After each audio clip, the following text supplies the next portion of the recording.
السلام علیکم ورحمۃ اللہ وبرکاتہ۔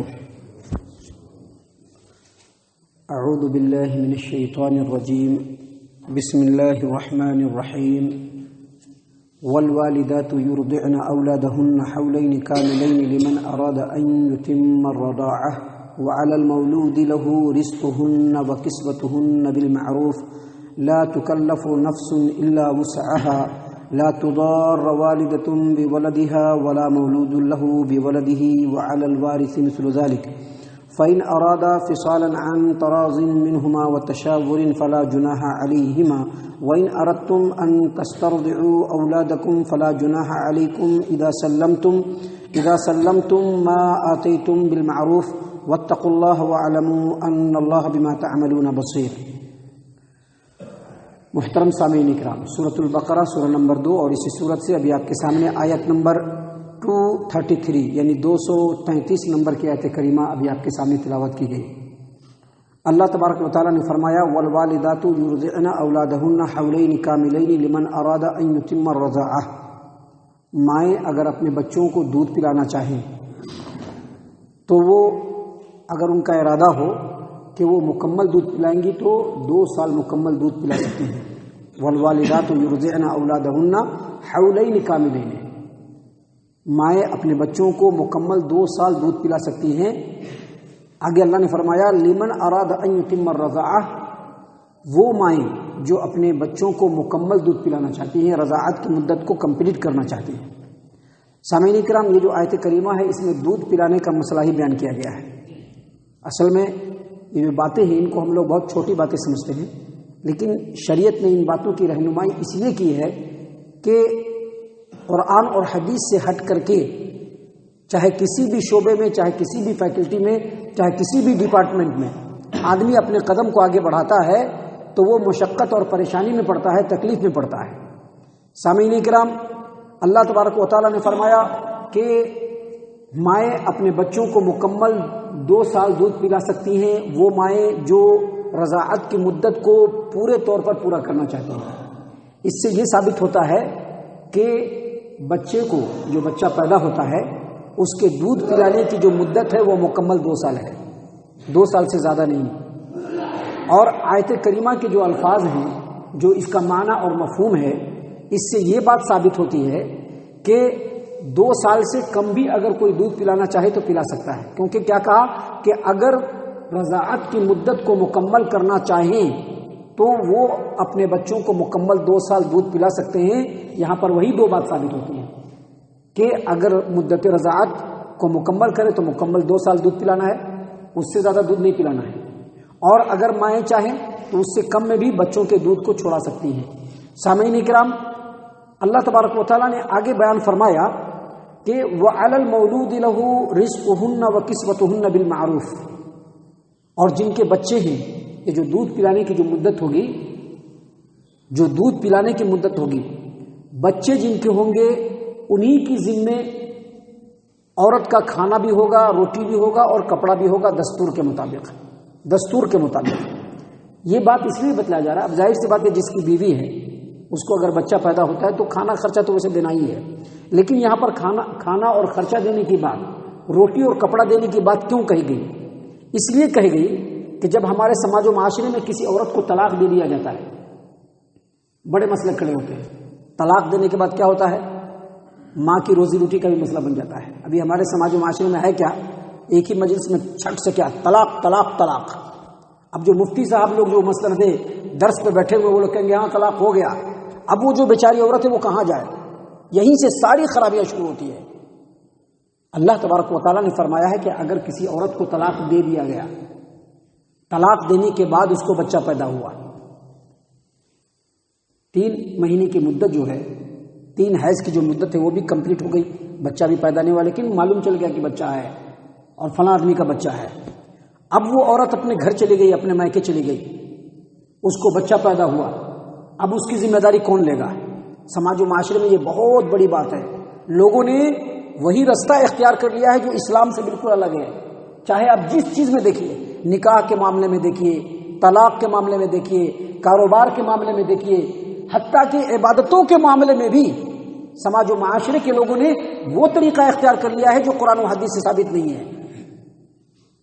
اسی لیے اللہ تبارک و تعالیٰ نے یہاں پر فرمایا کہ جن کے بچے ہوں گے ان کے ذمے میں ہی روٹی اور کپڑا ہوگا دستور کے مطابق۔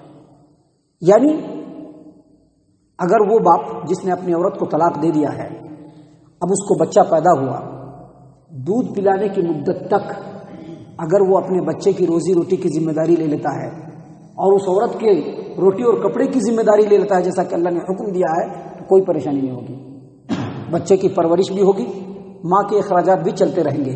اللہ تبارک و تعالیٰ نے اسی بات کو یہاں پر بیان فرمایا ہے کہ وَعَلَى الْمَوْلُودِ لَهُ رِزْقُهُنَّ وَكِسْوَتُهُنَّ بِالْمَعْرُوفِ، جن کے بچے ہیں ان کے اوپر عورت کی روٹی اور کپڑے کی ذمہ داری ہے دستور کے مطابق۔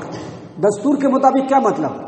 دستور کے مطابق یہ ہے کہ اس شہر میں اس جیسی عورت کا جو کھانا خرچہ ہے، جو اس کے کپڑے کے اور اس کی زندگی کے جو اخراجات ہیں، اس میں بغیر فضول خرچی کی ہوئے اور بغیر بخیلی کی ہوئے اگر عورت کو ہر مہینے وہ خرچہ دیا جائے تو کوئی حرج کی بات نہیں۔ اگر کوئی آدمی مالدار ہے اپنی مالداری کے مطابق، اگر کوئی آدمی درمیانہ ہے اس کے حالت اس کے مطابق، یا جو آدمی تنگی اور ترشی کے حالت میں ہے اس کے مطابق، اپنے اپنے وسعت کے مطابق اپنے بچے کو دودھ پلانا ہے اس کی ماں سے، تو اس کو کھانا خرچہ اگر اس طرح سے دے دے، اللہ تبارک و تعالیٰ نے اسی بات کا حکم یہاں پر دیا ہے۔ سامعین کرام، اللہ تبارک و تعالیٰ نے قرآن کریم کے اندر سورۃ الطلاق آیت نمبر 7 میں بیان فرمایا ہے لِيُنْفِقْ ذُو سَعَةٍ مِّن سَعَتِهِ، جن کو جتنا دیا گیا ہے اتنا خرچ کرے۔ وَمَنْ قُدِرَ عَلَيْهِ رِزْقُهُ فَلْيُنْفِقْ مِمَّا آتَاهُ اللَّهُ، اگر کسی کی حالت تنگ ہے تو اپنی تنگی کے حساب سے ہی اپنے بال بچوں پر خرچ کرے، یا بچے کو جو دودھ پلانا ہے اس کے ماں کے اوپر خرچ کرے۔ اللہ کسی کو اس کے بوجھ، اس کی وسعت سے زیادہ اس کے اوپر بوجھ نہیں ڈالتا ہے، جتنا اللہ نے دیا ہے اتنا ہی اللہ چاہتا ہے، اور اللہ تعالیٰ آگے کشائش اور کشادگی عطا فرمانے والا ہے۔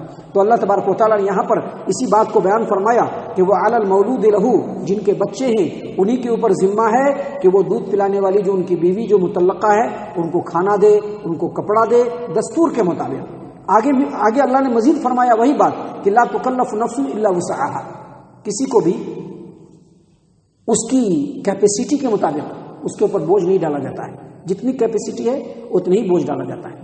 اس کے بعد آگے اللہ تبارک و تعالیٰ نے کہا لا تضار والدۃ بولدها ولا مولود له بولده، نہ تو ماں کو اس کے بچے کی وجہ سے تکلیف دی جائے گی، اور نہ ہی باپ کو اس کے بچے کی وجہ سے تکلیف دی جائے گی۔ یعنی بچے کو بھی تکلیف نہیں دی جائے گی، بچے کی وجہ سے ماں کو بھی تکلیف نہیں دی جائے گی، اور بچے کی وجہ سے باپ کو بھی تکلیف نہیں دی جائے گی۔ ماں کو تکلیف کیسے دے جانا ہے؟ اب باپ ہے، اس کا نطفہ ہے، اس نے وہ پیدا ہوا بچہ، ماں بھی تو ممتا کی ماری ہوتی ہے، وہ بھی تو چاہتی کہ بچہ ہمارے پاس رہے۔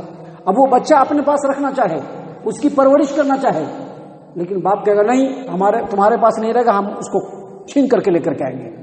تو اس طرح سے ماں کو تکلیف نہ دیا جائے، اور اس طرح سے بھی تکلیف نہ دیا جائے کہ نہیں تمہارا بچہ ہے تمہیں کو دودھ پلانا ہے، ہم کچھ بھی نہیں دیں گے، نہ روزی روٹی نہ کچھ بھی، نہ بچے کی اخراجات کی ذمہ داری اٹھائیں گے، نہ تمہارے اخراجات کی ذمہ داری اٹھائیں گے۔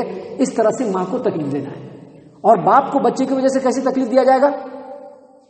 باپ کو تکلیف اس طرح دیا جائے کہ باپ چاہتا ہے کہ اس کی ماں ہے بھائی وہی دودھ پلا دے، لیکن وہ دودھ پلانے سے انکار کر دے، یعنی کہ دودھ پلائیں گے، ڈیمانڈ ہے کہ ہم کو 10,000 روپیہ دینا پڑے گا ہر مہینے میں، ڈیمانڈ ہے کہ ہم کو 20,000 روپیہ دینا پڑے گا ہر مہینے میں، ڈیمانڈ ہے کہ ہم کو 50,000 روپیہ دینا پڑے گا ہر مہینے میں۔ دو گے تو پلائیں گے، نہیں دو گے تو نہیں پلائیں گے۔